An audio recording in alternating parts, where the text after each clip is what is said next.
सत्संगानां रसानां छन्दसामपि मंगलानां च कर्तारो वन्दे वाणी विनायको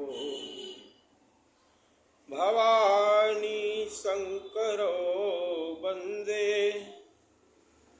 श्रद्धा विश्वासरूपिणो याभ्यां विना न पश्यन्ति सिद्धा शान्तस्थमीश्वरम्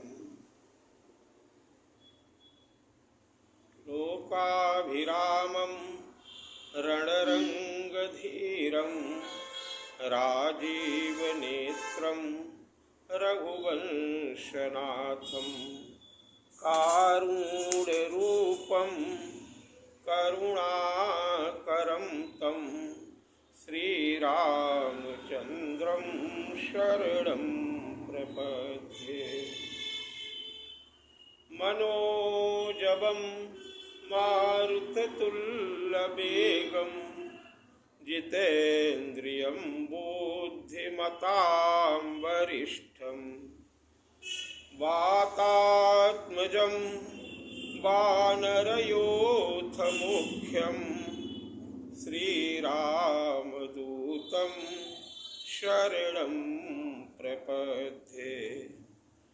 श्रीगुरुचरण सरोज रज निज मन मुकुर सुधारि बरणहु रघुवर विमल जसु जो दायक फलचारि।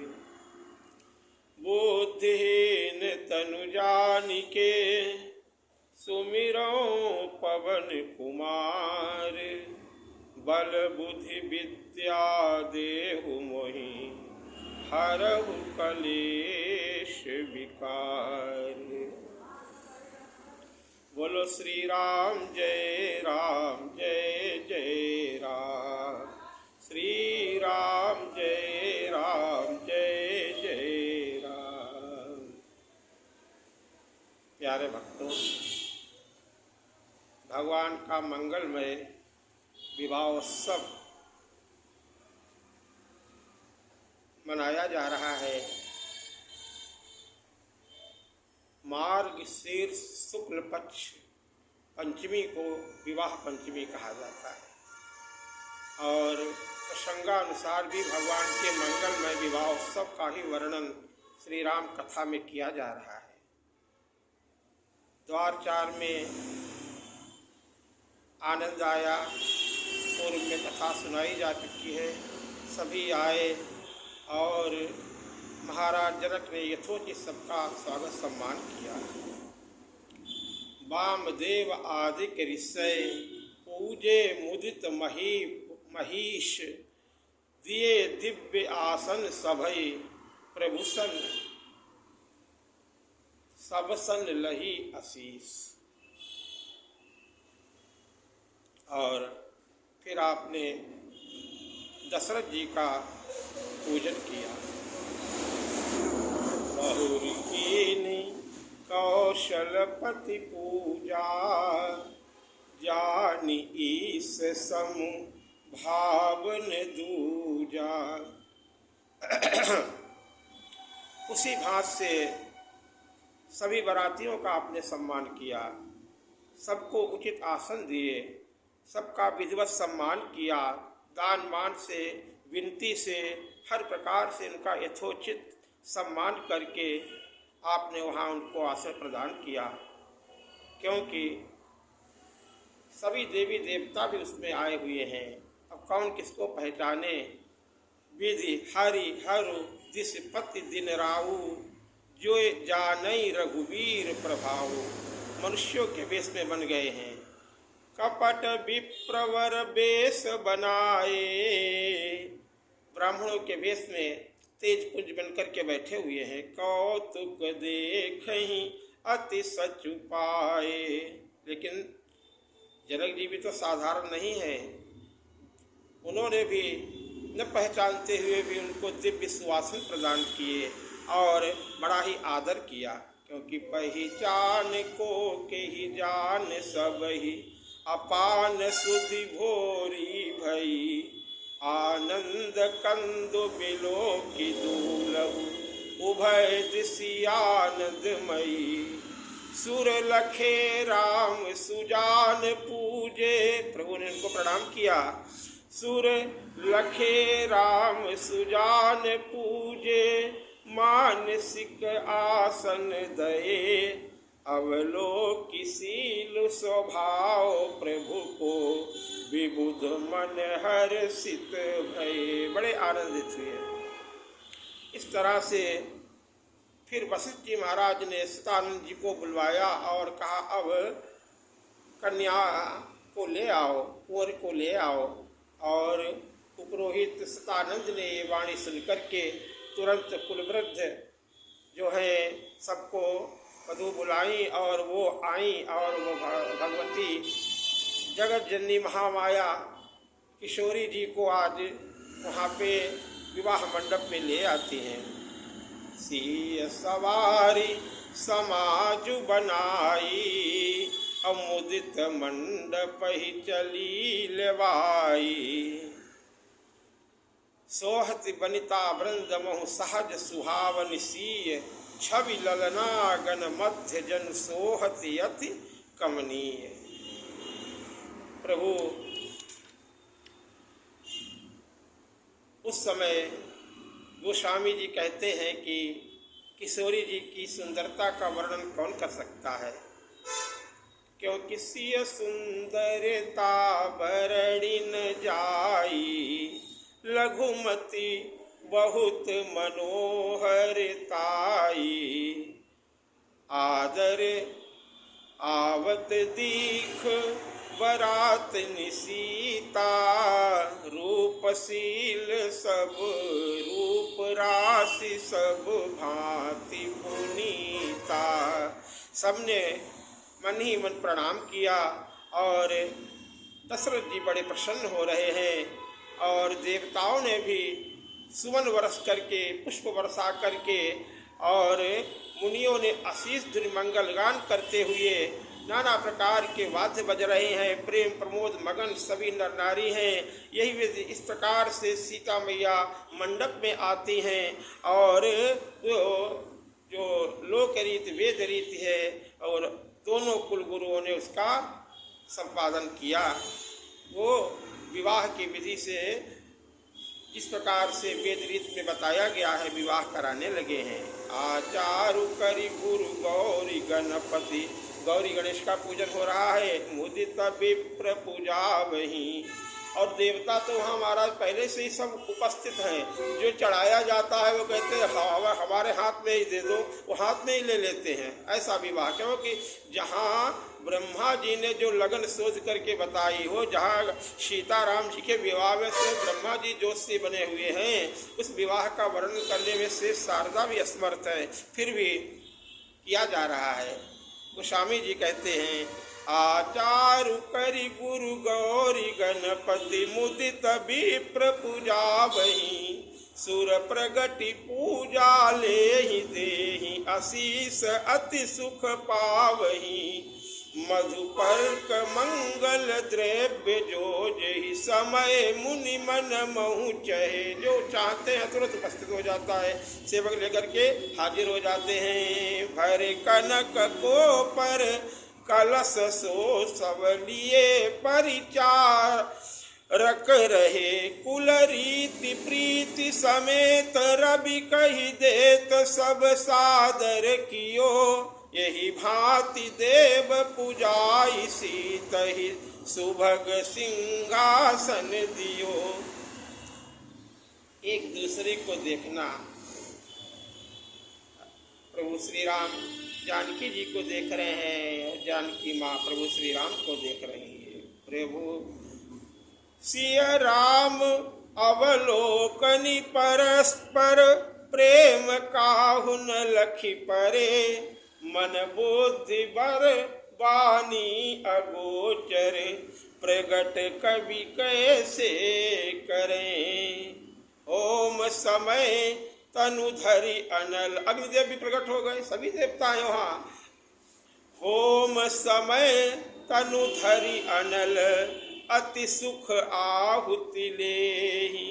अभी प्रवेश, वो ब्राह्मण कौन कर रहे हैं? स्वयं वेद ही विप्रों का वेश धारण करके बैठे हुए हैं। विप्रवेश धरि वेद सब, कही विवाह विधि देहि। अब सुनैना माता जनक जी की पटरानी, उनका किस भांति से वर्णन किया जाए, क्योंकि जनक सुजसु सुकृत सुख सुंदरताई, और सब समेति विधि रची बनाई। आपको बुलाया गया और समऊ जानी मुनि बरन बोलाई, सुनत सुवासिनी सादर लाई। कैसे आई हैं? बोले जनक बाम दिसि सोह सुनयना, हिमगिरि संग बनी जनुमयना, कनक कलश मणि। पवित्र सुगंधित और मंगल जल से भरे सोने के कलश और मणियों की सुंदर पराते राजा और रानी ने आनंदित होकर अपने हाथों से लाकर के श्री रामचंद्र जी के आगे रखी। मुनि मंगलवाणी से वेद पाठ कर रहे हैं। सुअवसर जानकर आकाश से फूलों की झड़ी लग जाती है और दुल्हन को देख करके, राजा रानी दूल्हे को देख करके और उनको पवित्र चरणों में पखारने लगे हैं दूल्हा श्री राम को। आप आज जनक जी के सौभाग्य का क्या वर्णन किया जाए। आज उनको वो सौभाग्य प्राप्त हो रहा है, प्रभु श्री राम के चरणों का पखारने का सौभाग्य प्राप्त हो रहा है। क्यों? बोले लागे पखारन पाए पंकज, प्रेम तन पुल कावली, नभ नगर गान निशान जय धुनि, उमगी जनु चहु दिशि चली। जे पद सरोज मनोज अरि उर, सर सदैव विराजहि। जे सुकृत सुमिरत विमलता मन, सकल कलिमल भाजहि। वे श्री रामचंद्र जी के चरण कमलों को पखारने लगे। प्रेम से उनके शरीर में पुलकावली छा गई है। आकाश और नगर में होने वाली गान नगाड़े और जय जयकार की ध्वनि मानो चारों दिशाओं में उमड़ चली। जो चरण कमल कामदेव के शत्रु श्री शिवजी के हृदय में सरोवर में सदा ही विराजते हैं, जिनका एक बार भी स्मरण करने से मन में निर्बलता आ जाती है, वो चरण कमल आज जो कलयुग के सारे पाप ताप संताप मेट देते हैं, वही चरण कमल। जे परसि मुनि बनिताल ही, गति रही जो पातक मई। मकरंद जिनको शंभु सिर, सुचिता अवधि सुर बरनई। करि मधुप मन मुनि जोगी जन, जैसे अभिमत गति लहे। ते पद पखारत भाग्य भाजन, जनक जय जय सब कहे। जनक जी के सौभाग्य का वर्णन गोस्वामी कर रहे हैं कि देखो वही चरण कमल आज जनक जी पखार रहे हैं, जिनका स्पर्श पाकर गौतम मुनि की पत्नी जो पापमयी थी परम गति पा गई, और शिवजी के मस्तक पर जो चरण कमलों का गंगा जल, जो गंगा जी हैं उनके चरणोदक ही जो उनके सिर पे विराजमान है, उस पवित्रता की सीमा बताते हैं। मुनि और योगी जन अपने मन में भौरा बनाकर जिन चरण कमलों का सेवन करके मनोवांछित फलों की प्राप्ति करते हैं, वही चरण कमल आज जनक जी धो रहे हैं। बर कुंवर कर तल जोरी साखो, चार दो पुल गुरु करे। भयो पानी गहन बिलो की विधि, सुर मनुज मुनि मन, सुर मनुज मुनि आनंद भरे। सुख मूल दूलहु देखि दंपति, पुलक तन हुल स्योहियो। करि लोक वेद विधान कन्या, दान नृप भूषण कियो। इस तरह से उन्होंने राजा रानी पुलकित का उनका शरीर हो गया है और आनंद से भरकर के लोक और वेद की रीति को करके आपने कन्यादान किया। ही कैसे किया? बोले ऐसे ये परंपरा चली है। हिमवंत जिमि गिरिजा महेशई, हरिय श्री सागर दई, तिमि जनक राम ही सिय समर्पी, विश्व कल कीरति नई। क्यों करे विनय विदेह कियो, विदेहु मूर्ति सांवरी, करी होम विधिवत गाठी जोरी, होने लागी भावरी। अब चारों तरफ जय जय की धुन हो रही है। कुंवर कुंवर कल भावरी देही, नयन लाभ सब सादर लेही, बर जाई न बरनी मनोहर जोरी, जो उपमा कछु कहाऊं सो थोरी। और इस तरह से एक दूसरे को देखने का अपना रोक नहीं पा रहे हैं। तो जो जगमगाती है खम्भों पे मूर्तियाँ, उसमें राम सी एक दूसरे की उस छवि को निहार रहे हैं। दर्श लालसा सकुच न थोरी, प्रकटत दुरत बहोरी बहोरी। मानो ऐसा लग रहा है इस अनुपम विवाह को सभी देवी देवता और जनकपुर के स्वीकृति जन देख रहे हैं। प्रमुदित मुनि न भावरी फेरी, नेग सहित सब रीति निबेरी, राम सिय सिर सिंदूर देही, शोभा कहिन जाति विधि के ही। फिर बहुरी वशिष्ठ दीन अनुशासन, पर दुल्हिनी बैठे एक आसन। और एक सिंहासन पर सीताराम जी विराजमान हुए। श्री राम जी और जानकी जी श्रेष्ठ आसन पर बैठे। उन्हें देखकर दशरथ जी के मन में बहुत आनंद हुआ। अपने सुकृत के रूपी कल्प वृक्ष में नए फल आए देख करके, अपने पूंज रूपी उन जो वृक्ष में जो उन्होंने अपने इतने नाना प्रकार की साधनाएं तपस्याओं के द्वारा पूर्ण अर्जित किए थे, आज उनमें और भी नए नए पुष्प देख करके, नए फल देख करके उनको बड़ा बड़ा भारी आनंद हो रहा है। 14 भुवनों में उत्साह भर गया। तब जनक पाई वशिष्ठ आयसु, ब्याह साज सवारी के। और भगवती सीता और राम जी का विवाह हो गया। सारे संसार में वो उत्साह फैल गया है।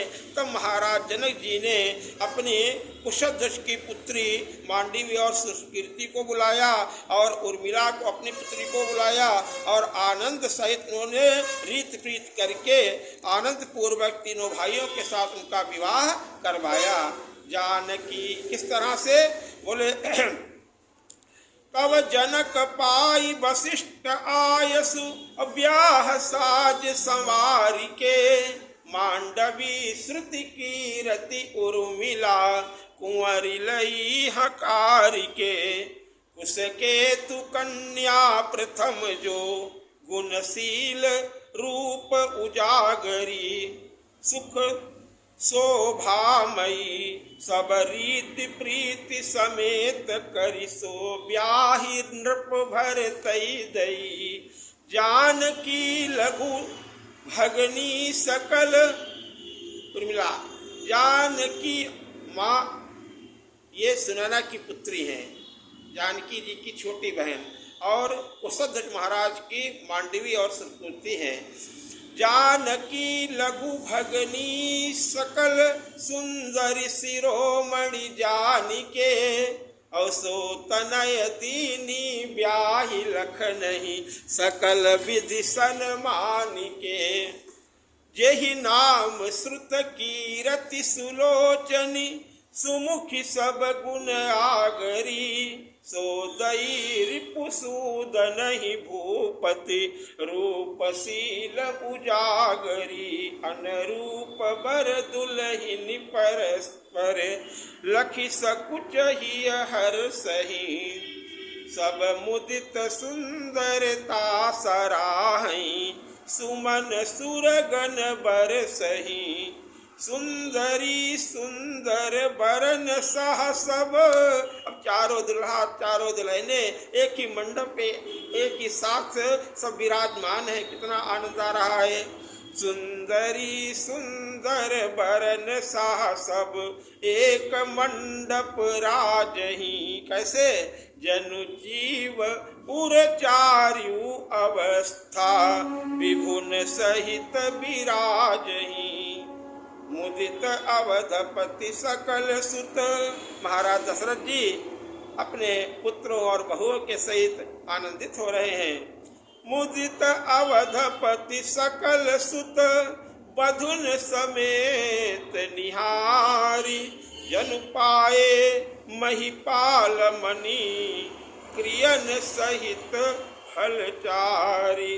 जैसे राम जी का विवाह हुआ ऐसे उन तीनों भाइयों का, भरत जी का, लक्ष्मण भैया का और शत्रुघ्न का उसी वेद रीत से लोक रीत से सभी प्रकार के मांगलिक कृत्यों के द्वारा उनका भी भगवान श्री राम के साथ में ही आप तीनों भाइयों का भी विवाह हो गया।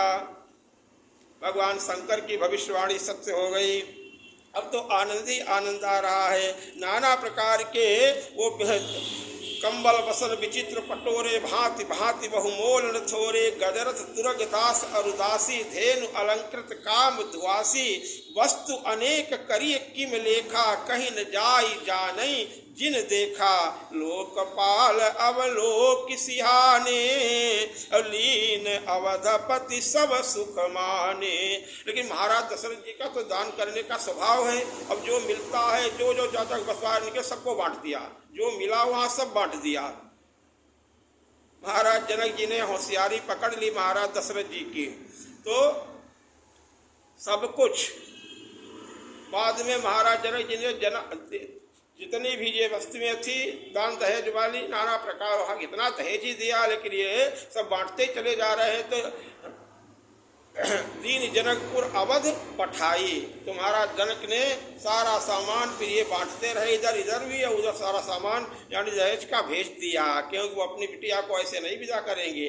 ये शंकर जी वाली चतुराई नहीं चलेगी महाराज दशरथ जी की। शंकर जी ने जो किया वो आप भी करें। शंकर जी ने पार्वती मैया को लिया, अकेले आए, वहाँ की सब वही बांट दिया था। लेकिन जनक जी को सम समधि देखे हम आजू, ये इस तरह से आनंद आ रहा है। और भगवान श्री राम का विवाह संपन्न हुआ। चारों भाइयों का पुनि पुनि राम ही चितवसीय सकुचति मन सकुचैन। हरत मनोहर मीन छवि प्रेम पियासे नैन। और फिर कोहबर में ले गई, और कोहबर में वो खेल खेला जाता है लौकार वाली। तो भगवती गौरी तो राम जी की तरफ रही और भगवती सरस्वती वो सीता जी को सिखा रही हैं। कोवरैया ने कुंवर कुंवर सुवासिनी सुख पाई के। अति प्रीति लौकिक रीति लागी करन मंगल गाई के। लाह गौरी गौरी सिखाव राम ही। गौरा मैया सरल स्वभाव की है, लेकिन सरस्वती मैया थोड़ी चंचल स्वभाव की है। उन्होंने कहा ये राम जी को कोई तंग न करे, इसलिए उनको नहीं अपनी तरफ बल्कि गौरी मैया ने राम जी को सिखाया, आप ऐसे ऐसे करो। ला गौरी गौरी सिखाव राम सियसन सारद कहे। रनिवास हास विलास रस बस जन्म को फल सब लहे। इस प्रकार से आनंद आ रहा है। और तदनांतर वर कन्याओं को सब सुंदर सखिया जनवासे को लिवा गई। और उस समय जय हो जय श्री राम जी की जय हो की धुन करते हुए सभी देवता योगी राज सिद्ध मुनीश्वर और देवताओं ने प्रभु श्री राम जी को देखकर दंडवी बजाई और फूलों की वर्षा करके अपने अपने लोकों को चले गए। अब महाराज दशरथ जी के पास में चारों बहुएं और चारों पुत्र रनिवास में आए सहित बधू टन कुंवर सब। तब आए पितु पास शोभा मंगल मोद भरी उमगेहु जनु जनवास। और फिर दोबारा जेवनार हुई, नाना भांस से सबके पाए पखारे। सादर सबके पाए पखारे जनक जी ने। और जे हर हरे जथा जोग पी रण बैठारे। धोए जनक अवधपति चरना, सील सदेहु जाई नहीं वरना। बहुरी, फिर वहां भी पखारे थे विवाह में, फिर से बहुरी राम पद पंकज धोए, जे हर हृदय कमल महु गोए। तीनहु भाई राम समुजानी, धोए चरण जनक निज पानी। उस समय 4 भांत के भोजन भी लगाए गए, उनके भी अनेक प्रकार के भोजनों से छरस रुचिर व्यंजन बहुजाति, एक एक रस अगणित भांति। लेकिन जेवत देहि मधुर धुनि गारी, और लई लई नाम पुरुष अरुनारी। अब जनकपुर की माताएं स्त्रियां वो मधुर गालियां दे रही हैं। एक कहती है एक दूसरे को सुना करके, हमने सुना है अवधपुर की बड़ी निराली रीति है, बोले न वीर से होंगे न रणधीर से होंगे, जनक अवधपुरी में लड़का पैदा खीर से होंगे। अवधपुरी में तो लक्ष्मण भैया ने भी कहा धरती, ऐसे उन्होंने भी दोहा बनाया, यहाँ तो हमारे यहाँ तो ऐसा होता, लेकिन आपके यहाँ तो पृथ्वी से कन्याएं उपजती हैं। नाना प्रकार के विनोद करती हुई वो मधुर गालियाँ दशरथ जी महाराज बड़े चाव से सुन रहे हैं। एक बोली इनके यहाँ तो एक राजा हुए सगर, उनके 60,000 पुत्र हुए, बताओ कैसे हुए होंगे, आनंद कर रही है। तो दूसरी बोली हमने तो सुना है कि दशरथ जी ने अपनी पुत्री का विवाह एक ऋषि के साथ में कर दिया, बताओ जटाधारी बाबा के साथ में कर दिया, इनके घर की तो कन्याएं बाबाएं ले जाते हैं। तो इस तरह श्रृंगी ऋषि के विषय में उर्मिला की पुत्री शांता वो कथानक अलग है, उन्होंने ये अन्य विषय कहने का तात्पर्य ये सिर्फ आनंद के लिए यहाँ पे वार्तालाप हो रहा है। राजा बड़े, ये समय सुहावन है, ये आनंदमय समय है, इसलिए समय सुहावनी गारी बिराजा, ओ हसत राउ सुनि सहित समाजा, यही विधि सब ही भोजन कीन्हा, आदर सहित आच मनु दीना। और इनको पान सोने की कील में पूछ करके अर्थात देई पानी पूजे जनक दशरथ सहित समाज, जनवासी गवने मुदित सकल भूप सिरताज। वामदेव आदि देवऋषि वाल्मीकि जावाल इत्यादि महाराज जी ने बहुत से जितने भी थे ऋषि मुनि उनको बुला करके नाना प्रकार से, ये स्वामिनी अब सब ब्राह्मणों को बुलाकर उनको सब तरह गहने कपड़ों से सजी हुई गायें दीजिए। ये जो गुरुवर ने बताया ये सुनकर गुरु जी को बड़ाई करते हुए मुनि समूह को बुलाया गया और तब ये सारे ऋषि वहाँ उपस्थित हुए आए और राजा ने दंड प्रणाम करके सबको वरासन प्रदान किए और 4 लक्ष वर्धेन मंगा करके उनको यथोचित सजा करके उन्होंने सभी ऋषियों को दान किया और उन ऋषियों ने आशीष प्राप्त करके चले पढ़त गावत गुण गाथा, जय जय जय दिनकर कुलनाथा। यही विधि राम विवाह उछाहू और सकई न बरनी साहस मुख जाहू, बार बार कौशिक चरण शीस नाई कहराऊ, यह सब सुख मुनिराज तब कृपा कटाक्ष प्रभाव। आनंद आ रहा है, बार बार रोज रोज महाराज जनक उन्हें रोक लेते हैं प्रेम बस। राजा दशरथ जी उठ करके सुबह सुबह विदा मांगते हैं, लेकिन कोई न कोई बहाना बना करके बहुत दिनों तक इस तरह बारात रुकी रही। महाराज दशरथ जी ने अब तो विशेष आग्रह किया और गुरुवर वशिष्ठ ने समझाया महाराज जनक जी को कि अब महाराज जी को आयुष दीजिए, आज्ञा दीजिए। कौशिक सतानंद ने भी जाकर के समझाया विश्वामित्र जी ने। कौशिक सतानंद तब जाई और कहा विदेह नृपहि समुझाई। अब दशरथ कहूँ आय सुदेहु यद्यपि छाड़ी न सकहु सनेहु। भले ही नाथ कही सचिव बुलाए कही जय जीव शीस तिन नाए। अवधनाथ चाहत चलन भीतर करहु जनाहु। भय प्रेम बस सचिव सुनी विप्र सभा सदराओ। सब मगन हो गए प्रेम में। अब यहीं तक